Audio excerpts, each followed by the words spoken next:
Excelentíssimo diácono, caros filhos, quando nos deparamos hoje e ouvimos esta liturgia, talvez estranhemos um pouco, porque se olharmos o Deus conosco, ou a liturgia a princípio proposta para hoje, não é bem essa. Mas devemos entender a dinâmica que se faz também não só diante do decorrer do tempo litúrgico, como também em questões específicas. A liturgia que ouvimos hoje, do ano A, ela pode acontecer em duas ocasiões durante o tempo da Quaresma.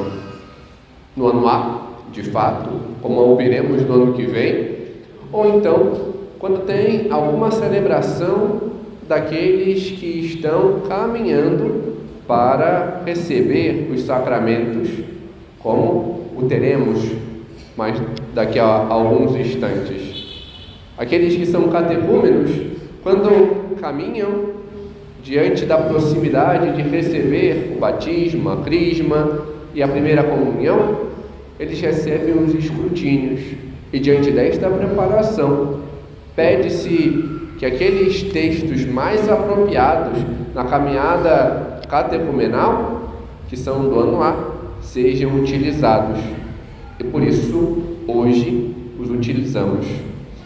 Mas aquilo que o Senhor nos apresenta hoje não é somente para os catecúmenos, mas também para nós, a cada um de nós, que Deus fala a todos e a cada um em particular, e nos fala desta realidade, desta vida nova, esta vida nele, esta vida que é Ele.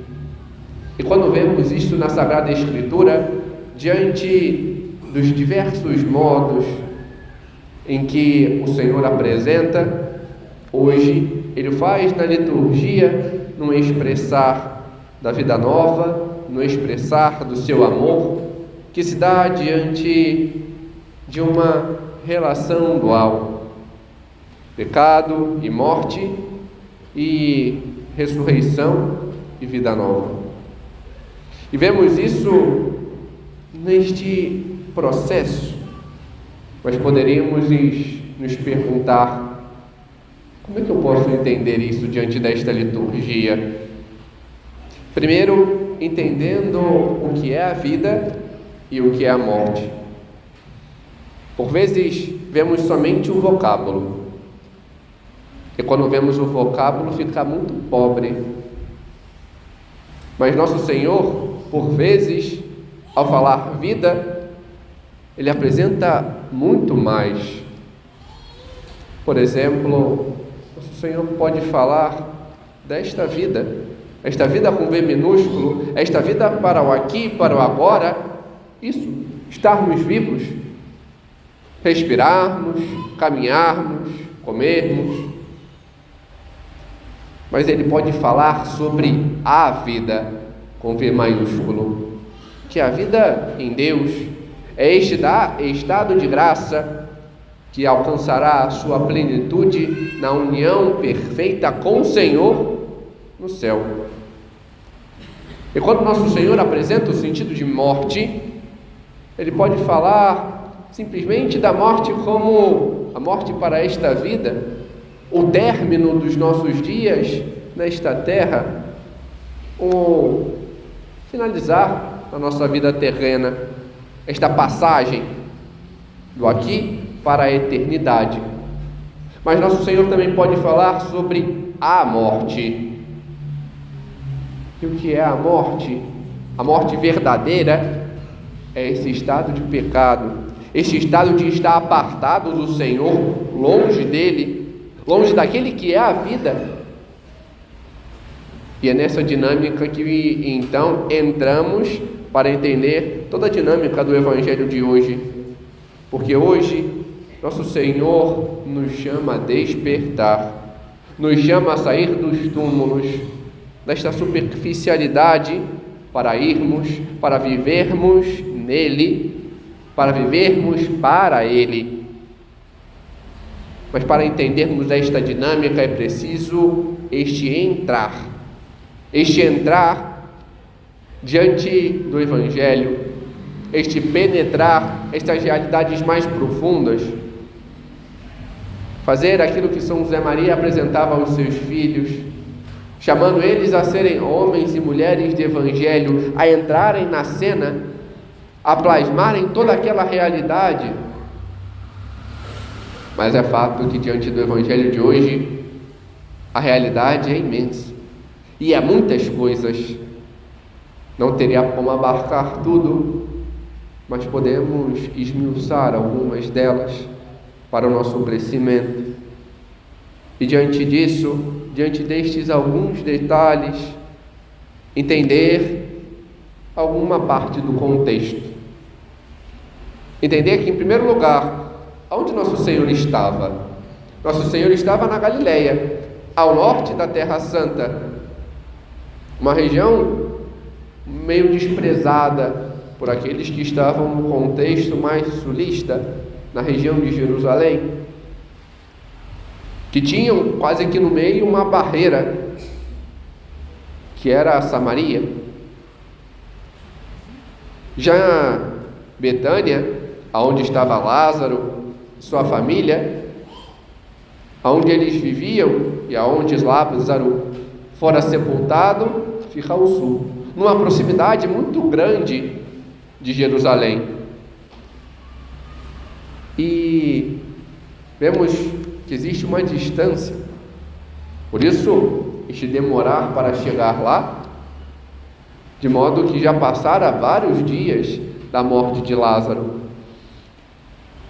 Entender então os detalhes. Nosso Senhor, há pouco, se formos ver a sequência do Evangelho, havia estado na Judéia e ali tido grandes embates com as autoridades, de modo que eles queriam mais firmemente prendê-lo, matá-lo, de modo que ouvimos São Tomé dizer: vamos também nós para morrer com ele. Nesta afirmativa desse querer estar com o Senhor, mas o que mostra aquilo que ele mesmo vivenciou, a raiva dos judeus, a raiva das autoridades, e diante disso plasmar-nos tudo aquilo que o Senhor quer nos expressar diante desta liturgia. Ele sabe de modo claro a gravidade da doença de Lázaro.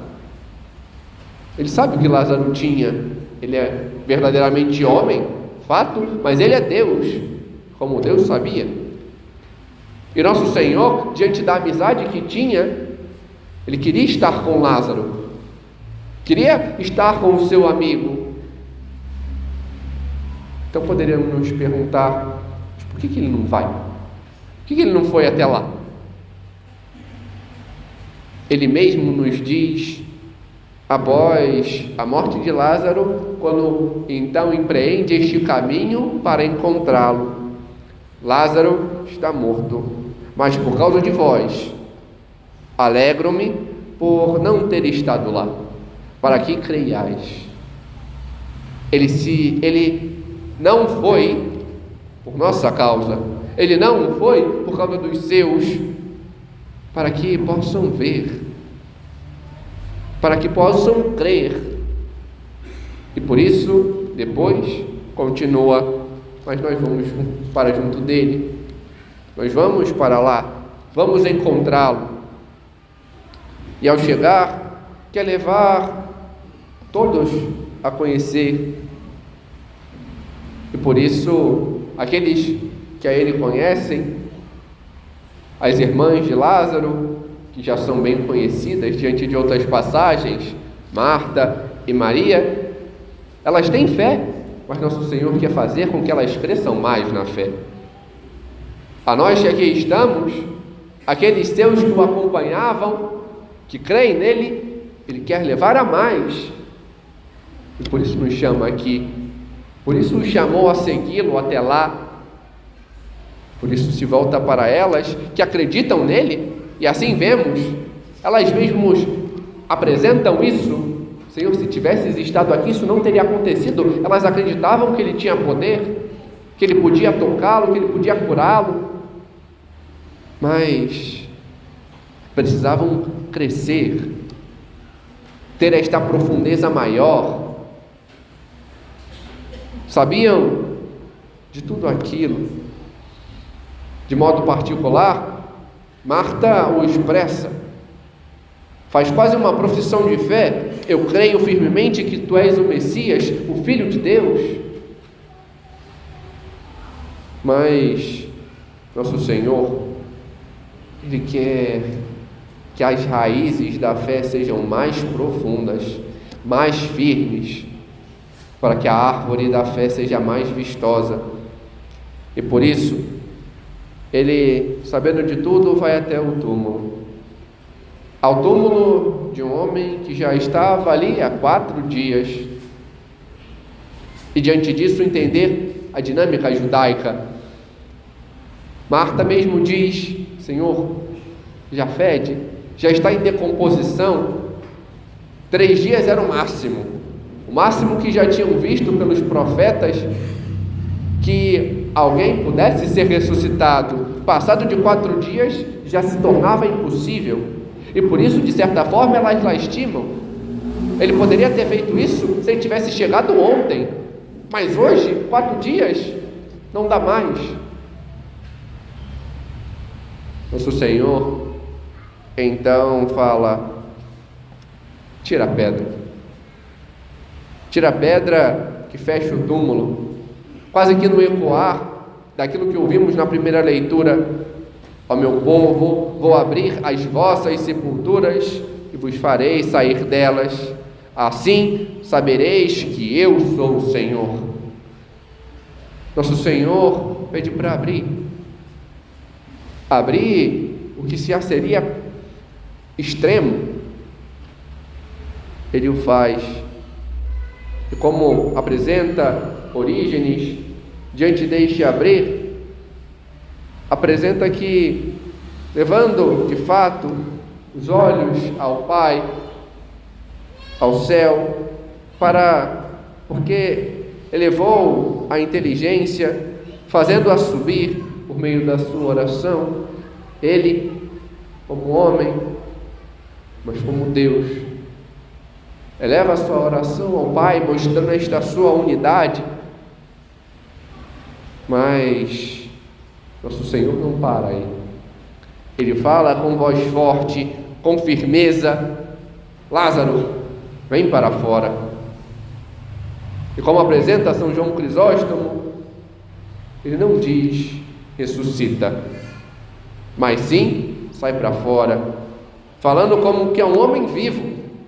Aquele que há pouco estava morto não disse: em nome do Pai, sai para fora, ou então: Pai, ressuscita-o.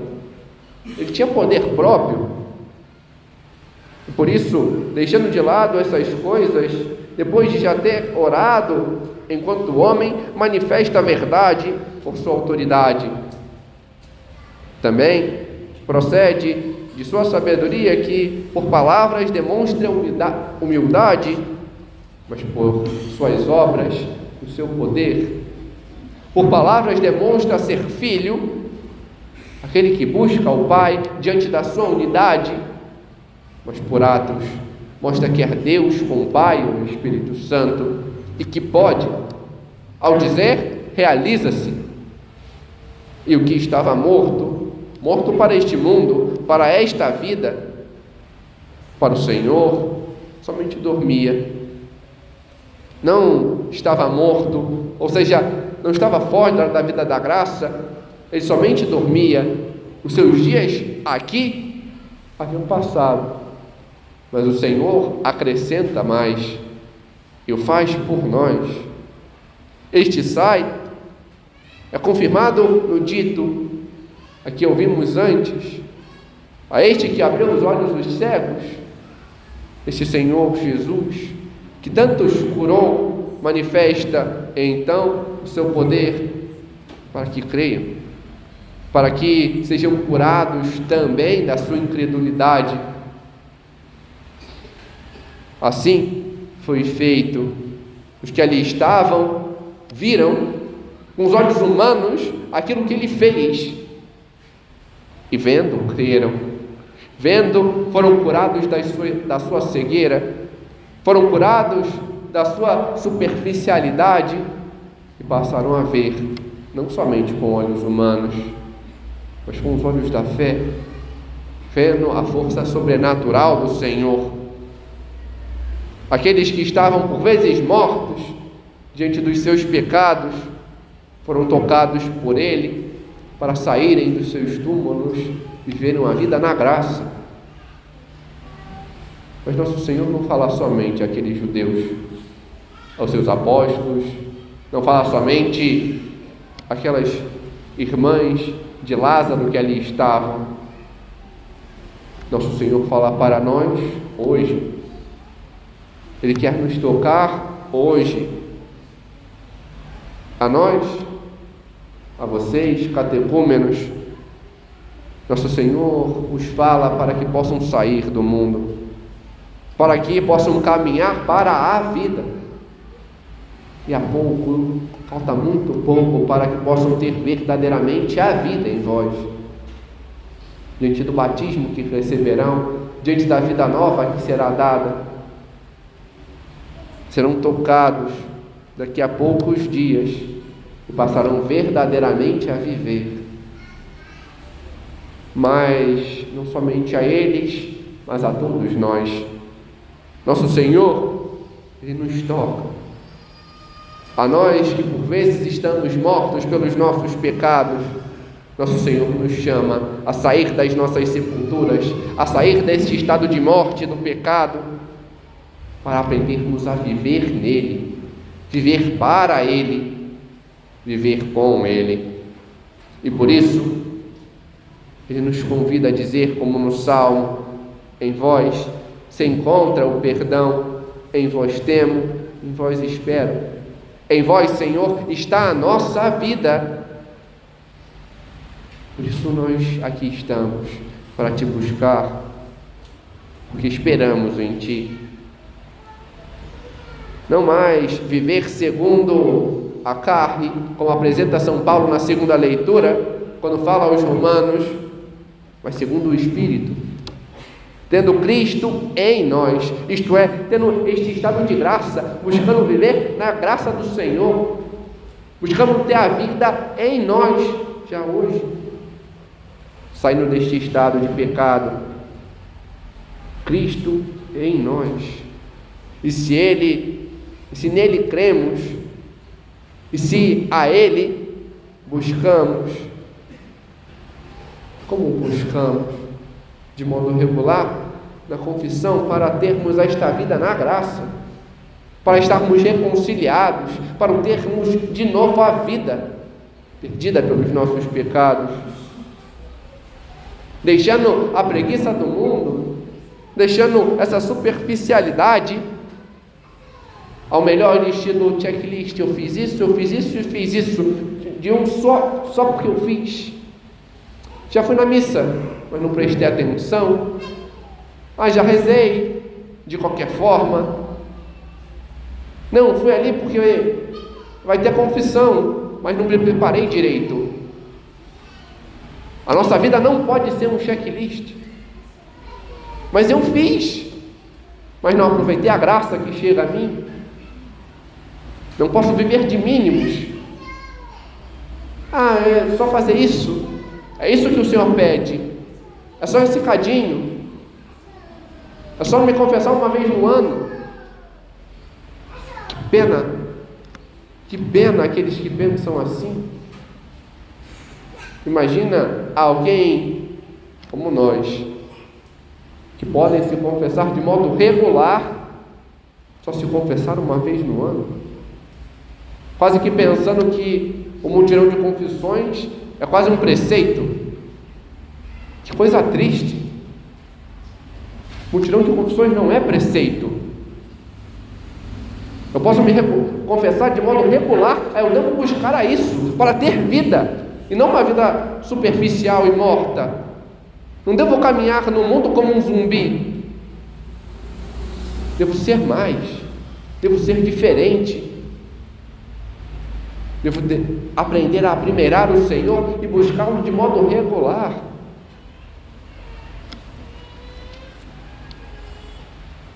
Ele quer que o busquemos. Como diz São José Maria, Ele quer que o façamos por meio de sua mãe e nossa mãe, a Virgem Maria. E por isso expressa no ponto 474 de Suco, porque ao implorarmos assim a Nossa Senhora, a essa aparente monotonia de criança que com sua mãe vai destruindo em nós o germe da vanglória e do orgulho.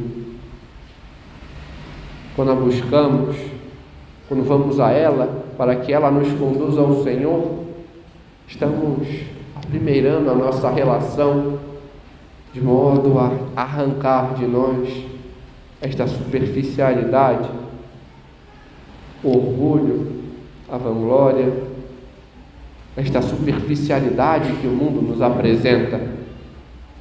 A ela, que é toda santa, toda pura, a humilde serva do Senhor, a ela, nossa doce mãe, aprendamos a recorrer a ela para deixarmos este estado de morte, deixarmos de nossos pecados, para termos verdadeiramente aquilo que o Senhor quer de nós, a vida nele.